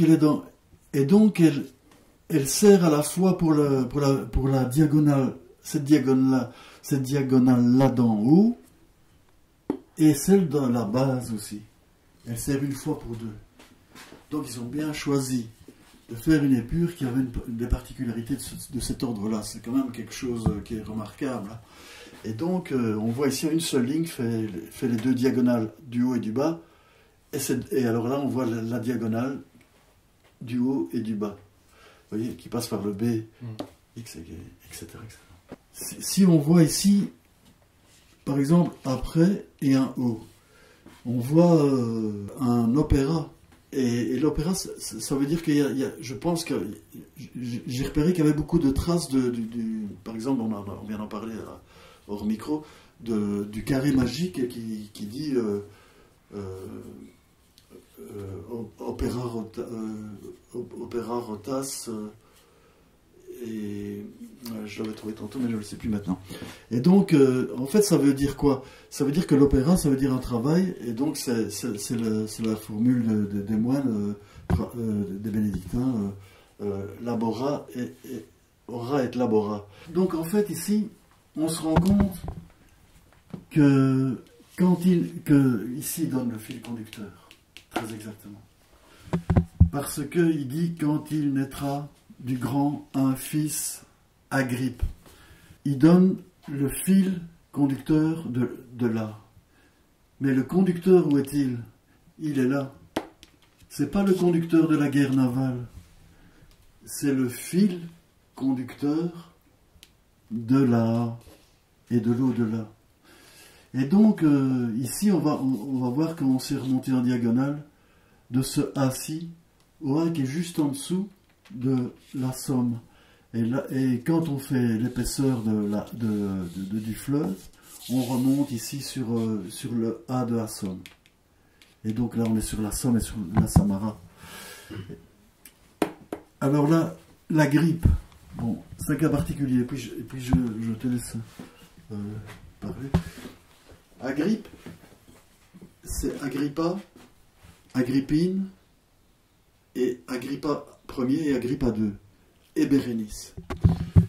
Donc, quand on est avec un groupe comme ça, on voit que Agrippine, c'est la mère de Néron. Néron renvoie au tyran. Du tyran, on va au tyran de Sicile. Et quand on est avec Agrippa Ier et Agrippa II, on est à l'époque de Jésus, comme avec Philon, le fil long. On est aussi à l'époque de Jésus. Donc Philon était un juif d'Alexandrie et il s'est converti au christianisme mais il était là avant Jésus et après Jésus. Et ici, on est avec Agrippine, avec les Agrippa et Bérénice qui se fait remarquer en tant que... Elle voulait épouser Titus, hein, et Titus, c'est lui qui a commandé la destruction du temple, et là on est avec les Templiers, d'une certaine manière. Bérénice était là aussi au procès de Saint Paul, de Tarse. Et donc Agrippine et Tarse sont liés. Donc on voit très bien que sous un seul mot, il y a un complexe. Et c'est partout pareil. Donc ici j'ai sans doute inventé un système qui n'est pas forcément exact. Mais seulement on voit quand même qu'il y a une pente, qu'on peut penser qu'il travaillait sur des éléments de physique pour montrer par exemple ici que sur une pente, ça s'accroche plus qu'un cylindre qui va dévaler une pente. On allait déchasser, etc. là, et des chasses comme on les avait ici. La chasse il y a une chasse fixe et une chasse proportionnelle. La chasse proportionnelle elle est utilisée maintenant sur les ordinateurs pour éviter qu'il y ait de lézardes dans le texte. Mais la chasse fixe, elle se met en colonne. Et que vous ayez un I qui est étroit ou bien un M qui est très large, elle va toujours rentrer dans le même espace. Et donc on va se mettre en colonne. Et on va se retrouver dans un système de coordonnées cartésiennes ou bien en X et en Y, etc.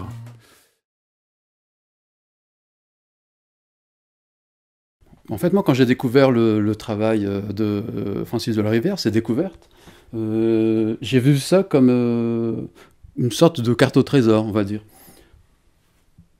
Déjà, quand on voit qu'il faut placer le texte dans une grille pour le faire parler, ça, c'est vraiment quelque chose d'essentiel. S'il n'y a pas de grille, je me suis rendu compte qu'on pouvait difficilement le faire parler. Il faut vraiment placer le texte dans une grille pour que chaque lettre occupe une place bien précise. Et là, on a quelque chose d'intéressant, on peut avoir une vue d'ensemble. Il faut aussi placer des chiffres. les chiffres, hein. Les chiffres vont aussi servir de repère, ils vont aussi avoir une valeur numérique. Et ce qui est intéressant, c'est qu'effectivement, parfois, on a des phrases énigmatiques.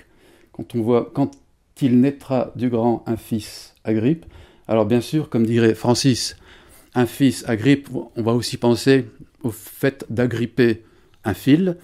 Ce fil nous mène au fil de la A, au fil de l'eau, donc le fait de suivre le cours d'une rivière. Et si on suit le cours d'une rivière, on sait que toute rivière a une source. Donc le but, c'est de revenir aussi à la source. Alors bien sûr, quand on voit un texte aussi énigmatique, c'est comme si on regardait le ciel. Quand on regarde le ciel, le profane, il est perdu. Il y a des étoiles, c'est beau, et voilà. Sauf que si on veut... il faut savoir que tout est à sa place dans le ciel. Il y a des constellations, il y a des noms, il y a une direction. Et les grilles permettent justement de retrouver ces directions. Et c'est pareil un petit peu avec le texte d'Ivo de Lessini. C'est la même chose. Il y a des repères. Quand on positionne le texte dans la grille, on se rend compte que certaines lettres vont servir de repères. Un peu comme les étoiles servent de repères dans le ciel, certaines étoiles. Là, elles vont servir de repères, et chaque repère, comment dirais-je, grâce à ces repères, on va pouvoir tracer des lignes, et ces lignes sont géométriques. Et à partir du moment où il y a une géométrie, c'est qu'il y a eu une intention derrière. Ça, c'est pas fait tout seul. S'il n'y avait pas eu de géométrie, on aurait pu dire, bon, c'est hasardeux. Mais à partir du moment où il y a des formes géométriques, quand même assez pures, hein, on dit que le cercle est une forme géométrique pure, on découvrira aussi qu'il y a des apparitions d'horloges. Ça, il faut voir le film pour le comprendre, d'horloges qui indiquent des heures bien précises. Et là, il faut vraiment voir le film pour le comprendre. On ne pourra pas en dire plus, parce que le but, c'est quand même d'aller voir le travail de Francis soi-même. Le film, il est là pour ça. Le travail de Francis de la Rivière, c'est un petit peu comme une carte au trésor, comme je l'ai dit tout à l'heure. Et une carte au trésor, chacun, quand il entend trésor, il pense tout de suite à un trésor matériel, de l'argent, de l'or, un trésor, voilà. Sauf que peut-être c'est autre chose. Et ça, il faut le découvrir. Et il faut le vivre aussi, ce cours de l'eau, le fait de remonter le cours de la A, le fil de l'eau, c'est aussi un cheminement à l'intérieur de soi-même. Voilà. Donc dans tout cheminement, on a forcément affaire à des obstacles. Et justement, en parlant d'obstacles, cette grille, vous le verrez, j'en dirai pas plus, mais cette grille, c'est un labyrinthe. C'est un labyrinthe. Et tout le monde sait que dans un fameux labyrinthe, on a enfermé un minotaure. Et le minotaure, c'est l'ennemi qui doit vous empêcher d'arriver à la source. Et donc, ça vaut le coup de faire ce travail, parce que quelque part, c'est comme en alchimie, on fait un travail à l'intérieur. Enfin, un travail à l'intérieur. Ce qu'on va faire, ce travail qu'on fait à l'extérieur a une influence sur notre intérieur. C'est ce que j'ai vécu, moi, en étudiant, dans un premier temps, ces travaux, et en faisant des découvertes par moi-même par la suite.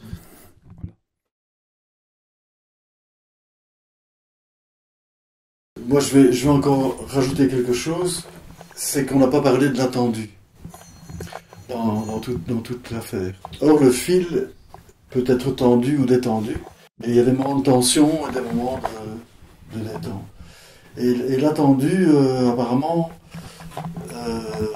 c'est un concept très important pour les chiites, pour les chrétiens. Pour l'Orient, il y a le Sao Xian, je crois qu'il est attendu aussi. Et donc on attend un personnage de fin des temps, qui est d'ordre peut-être apocalyptique, c'est vrai, et dont on sent peut-être les pressions aujourd'hui. Et ça m'a beaucoup poussé à chercher et à trouver un timing qui correspondait au désir d'ordre divin de d'entrer dans une synchronicité avec ce désir divin de venir ramener la paix sur la terre. Et donc de rectifier les comportements qui sont exprimés sur la surface des centuries et dont les solutions se trouvent dans le travail à faire pour aller à l'intérieur des choses. Et donc qu'on a toujours su et qu'on n'applique jamais.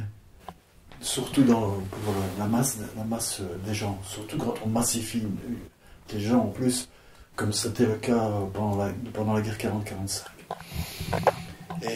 Et donc il faut, pour qu'on retrouve l'harmonie sur la terre, faire ce travail absolument. Et j'espère que l'humanité est prête à le faire, parce que les enjeux sont capitaux. Et ça part finalement de petits événements qui sont d'ordre dialectique. Et alors on voit ici dans le modernisme que les sophistes ont pris le pouvoir au niveau politique et au niveau des médias, etc. etc. Et c'est une machine économico-guerrière qui a montré son visage ces derniers temps, plutôt que donc la surface des centuries, plutôt que l'intériorité de la centurie. Bien sûr, tout le monde en a peur quand on veut en parler franchement et sincèrement, parce qu'il y a toujours ce minotaure qui est là, ou bien ce centaure qui se trouve là, dans le centre de nos mains. Et donc, moi je ne sais pas dire grand-chose de plus, il faut faire cet effort. Et là, ça peut devenir un jeu qui tout à coup devienne très sérieux.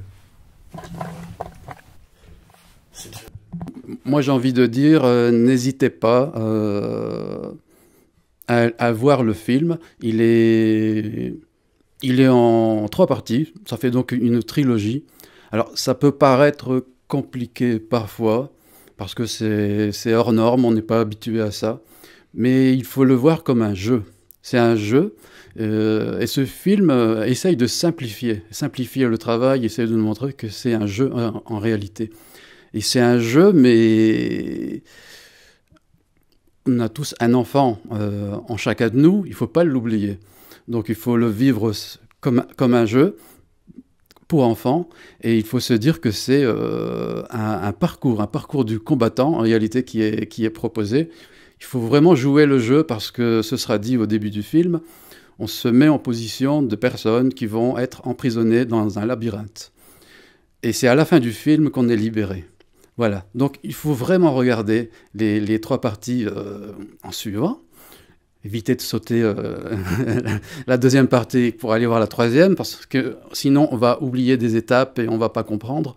Donc regardez surtout les 3 parties, allez jusqu'au bout, et en principe on sent quelque chose à la fin, parce que personnellement c'est ce que j'ai ressenti, donc je pense que ce sera le cas pour tout le monde. Et ce qui est bien aussi dans cette aventure que j'ai partagée aussi avec Francis de la Rivière, et maintenant aussi avec les Sentiers du Réel, c'est que c'est quelque chose qui n'a pas de frontières. Voilà, qui n'a absolument pas de frontières. C'est comme l'alchimie. Alors on se réfère à tout. Alors on peut se référer à l'islam, au christianisme, au judaïsme, au bouddhisme, sans problème, sans guerre, sans conflit. On sent la paix. Voilà, c'est la paix qu'on ressent. Et moi j'appelle vraiment à la paix par tous les moyens. Et ce film-là est un moyen d'aboutir à la paix. Alors la paix entre nous, mais aussi la paix intérieure. Donc je me suis rendu compte que j'avais oublié peut-être ce qui était le plus essentiel des choses. Comme tu viens de le dire, il fallait revenir vers l'humain. Et ce qui est fondamental dans l'humain, ce que les mystiques ont tous vérifié, pour pouvoir le dire, c'est que le livre d'étincelles, là, étincelle qui vient avec les vertus, renvoie à un endroit de l'âme où Dieu se trouve tout près de sa créature, il est dans sa créature encore. Et ça s'appelle la Saintia Syndéresis.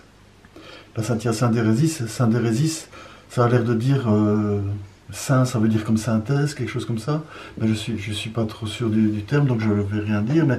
Mais c'est un endroit très particulier où justement la divinité n'a pas oublié sa créature. Et ça, les anciens, ils le savaient, c'est dans la théorie qui sont expliquées dans certains livres, tout ça, je pourrais vous le trouver, je ne l'ai pas inventé, quoi. Et donc, ça existe dans les photismes de l'islam.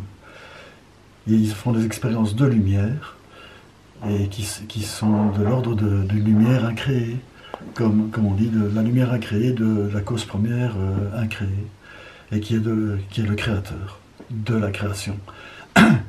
Alors qu'on l'humanisme a gommé le côté créateur.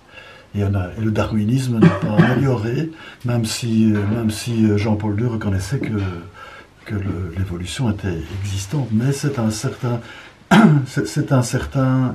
à l'octave de quelque chose. C'est à cette évolution. C'est au niveau de la génétique et du genre humain. Ce n'est pas au niveau de la création. Parce que le niveau de la création, ça se passe au niveau des archétypes qu'a dégagé Carl Gustav Jung. Et donc, quand on fait la confusion avec Adam et Ève, qui est un maître couple dans les centuries, Adam et Ève, c'est un archétype de l'image. Donc, c'est l'idée idéale de Dieu avant la chute. Et puis après, il y a eu la chute, et nous autres, on rentre dans le genre des choses. Et donc là, on croit qu'on a tout trouvé à partir de la génétique, dans la transmission des choses. Ce n'est pas vrai. C'est chaque individu qui possède cette quantité d'archétypes à l'intérieur de lui-même pour pouvoir trouver les clés du divin. Ça, je voulais le dire quand même. Et puis, une chose dont on parlait justement à l'instant, alors on parle du côté miraculeux, justement, on se dit, mais il y a une intention derrière, c'est prouvé. La question à se poser parfois, quand il y a autant de détails, pour un seul être humain, on se dit, mais est-ce que c'est un seul être humain? Est-ce qu'on a le droit de dissocier? Alors, il était forcément chef d'orchestre, qu'il y avait beaucoup de personnes peut-être qui travaillaient avec lui, mais est-ce qu'on peut dissocier son œuvre de celle divine, de l'œuvre de Dieu, de l'œuvre divine? Je pense que on peut pas. Il y a forcément des éléments dedans qui n'a pas placé intentionnellement. Non. Qui ne les a pas placés intentionnellement, parce que je l'ai remarqué, il y a des choses qui nous dépassent. Il y a des anachronismes. À un moment donné, j'étais forcé de faire référence à Isaac Newton. Ouais. Je savais qu'il y avait un anachronisme. Mais l'anachronisme, on le retrouve dans nos anagrammes. On trouve des anagrammes à son époque. On n'écrivait pas les mots de cette manière. Moi, par exemple, je vois le mot étude.